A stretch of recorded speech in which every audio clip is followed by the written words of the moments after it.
Conjoined twin girls, little Eva and Erika, sharing a body but with two healthy hearts. Their parents' anguish as one grows stronger and the other weakens. You talk to them, you say you are strong and you're gonna get through this. Could they survive separation surgery? Knowing the girls, what they've gone through, they're fighters. Tonight, the dramatic decision, the risky procedure with two lives on the line. A prayer for strength. Lindsay Davis on one family's emotional journey. Was there ever a part of you that thought this might not work? In the moment that brought everyone to tears. This special edition of Nightline, Becoming Two, will be right back. This is a special edition of Nightline, Becoming Two.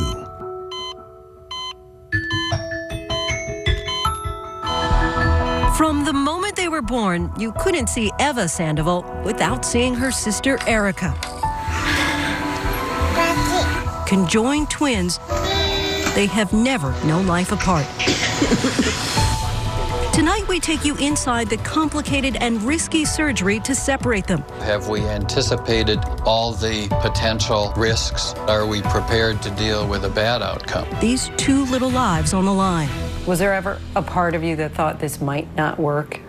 The Sandoval's journey begins in Sacramento, California in the spring of 2014. With three children almost out of the house, 44-year-old Aida Sandoval and her husband of 25 years, Art, were looking forward to becoming empty nesters. But little do they know, they're about to receive some life-changing news.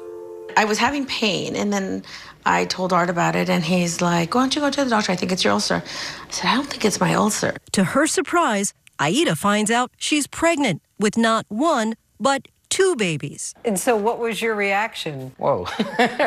Shocked. Shocked.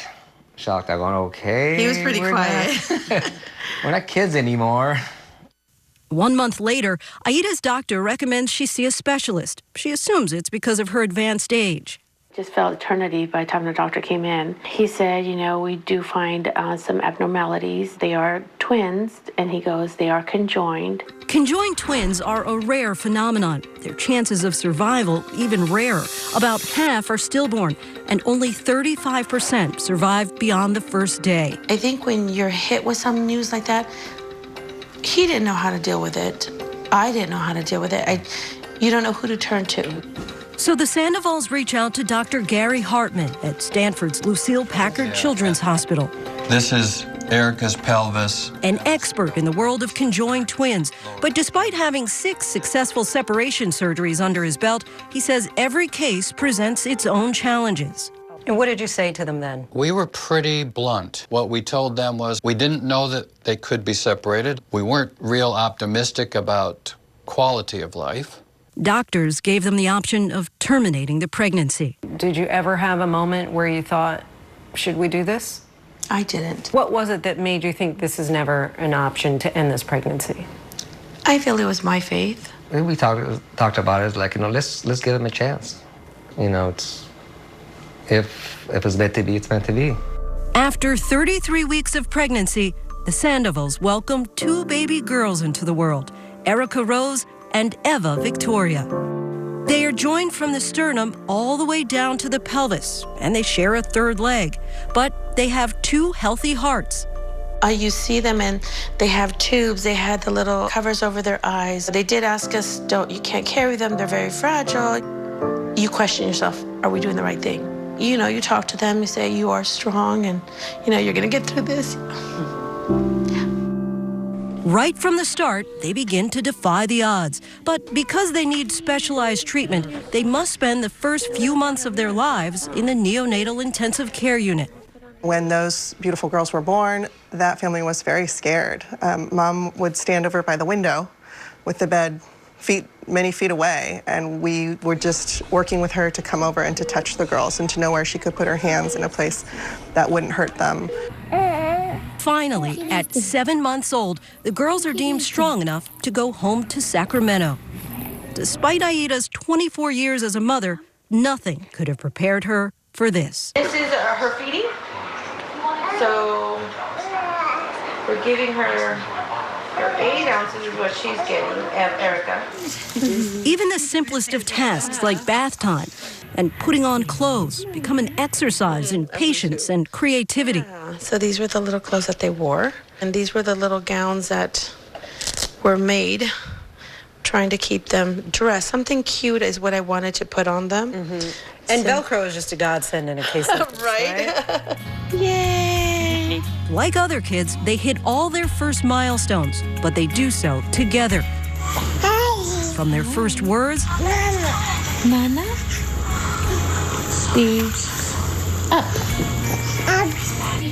to learning how to stand. Very nice. I appreciate that.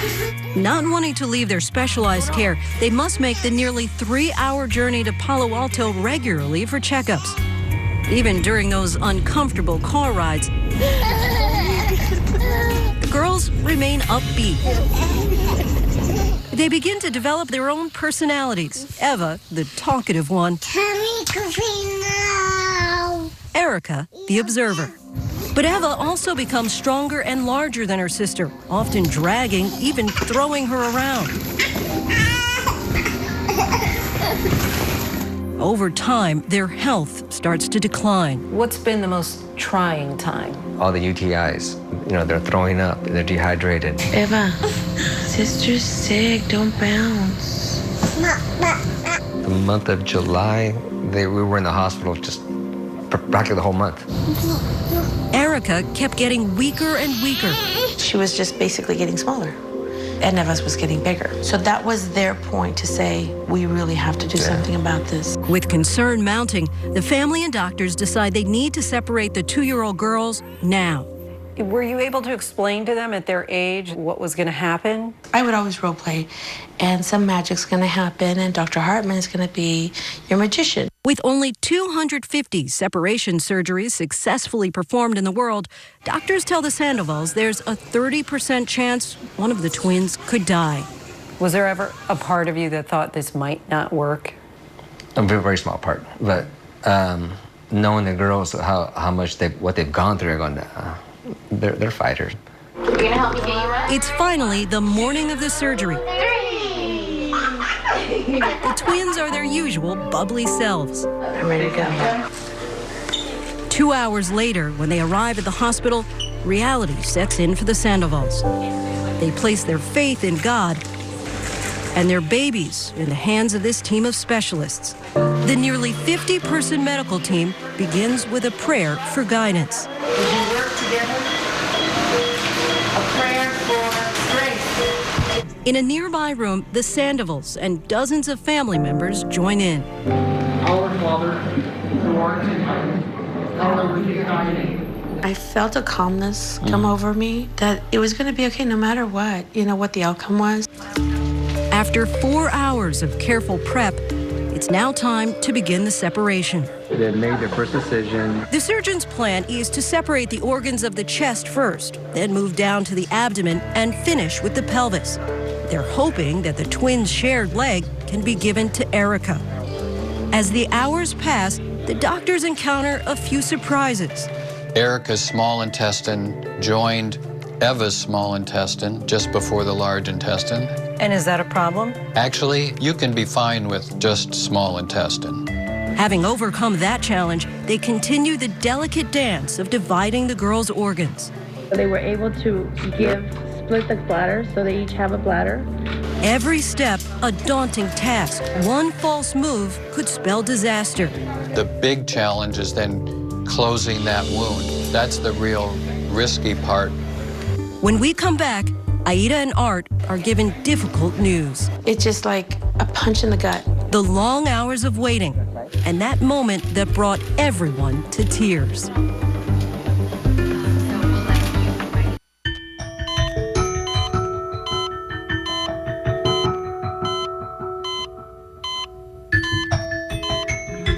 Two-year-old conjoined twins Erika and Eva Sandoval are undergoing an intense separation surgery. The past 5 hours, 13 surgeons at Lucille Packard Children's Hospital have had to carefully coordinate their every move, performing a difficult and delicate dance.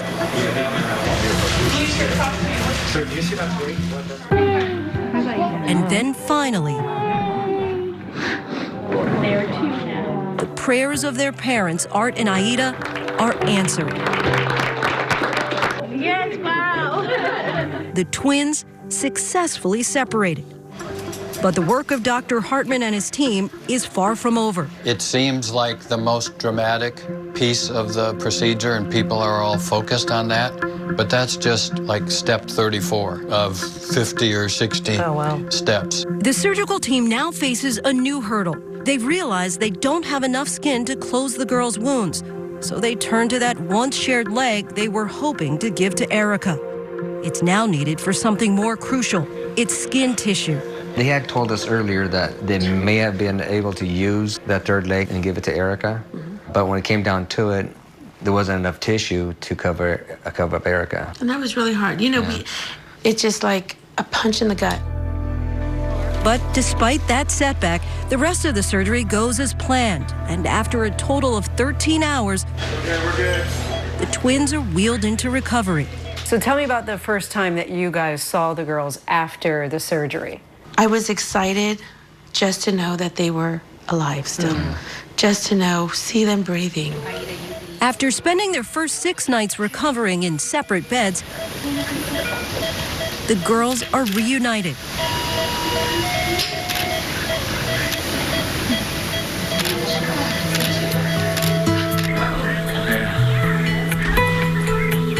In the weeks that follow, You want a hat? Yeah. Erika, the once smaller twin, is now thriving. She makes tremendous progress at physical therapy. Real strong. 1, 2, 3. That is hard. She has figured out, with this totally new body, how to be really mobile really fast. Here's the purple one. Can I put the purple one in?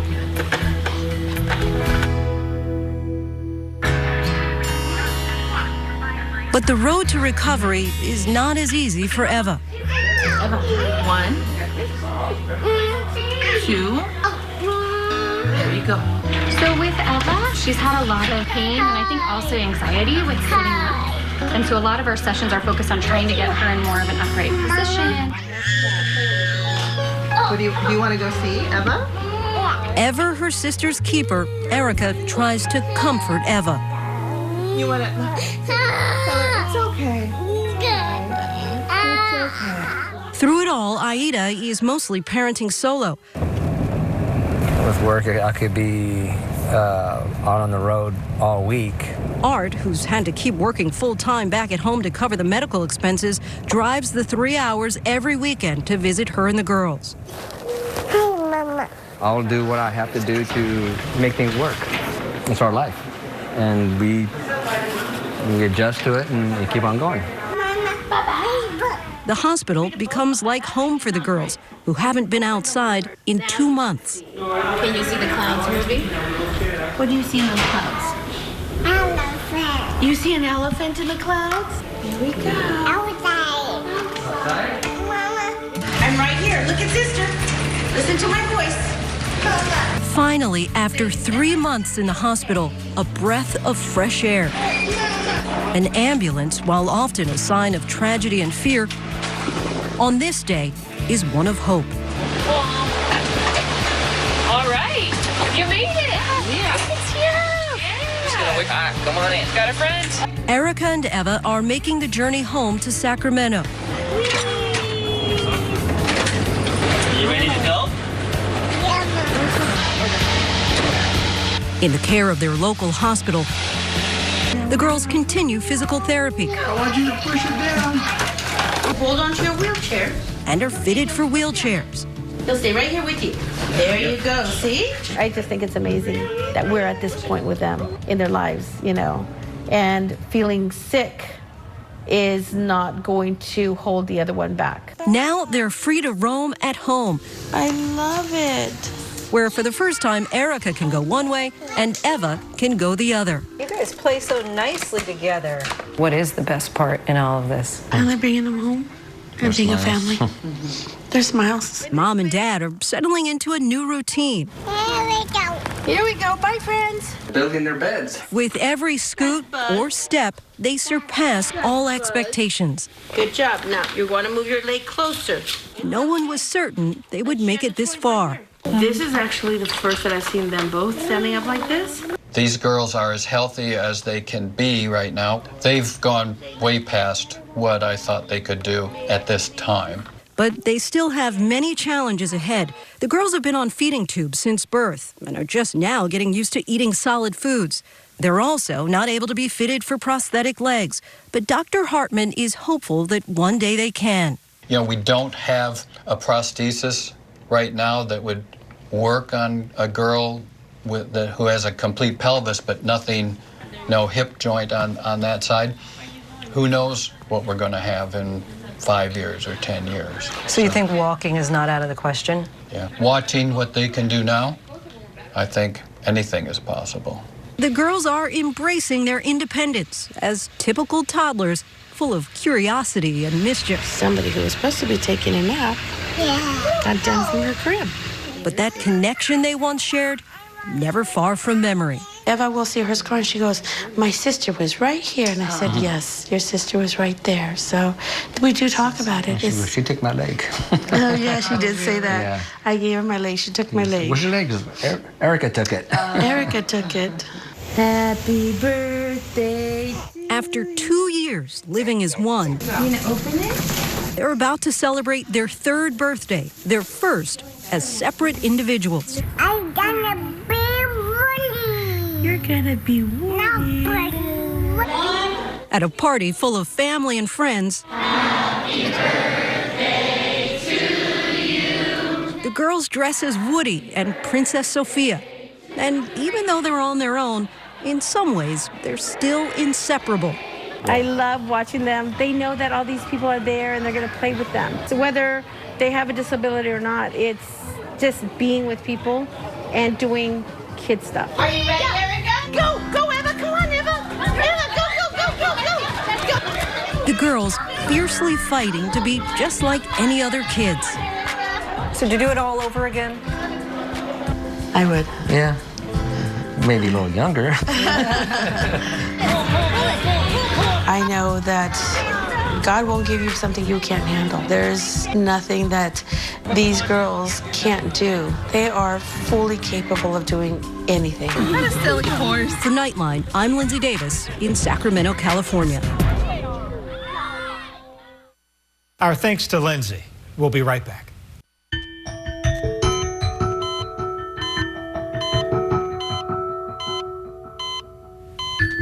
Finally tonight, special thanks to the Sandoval family.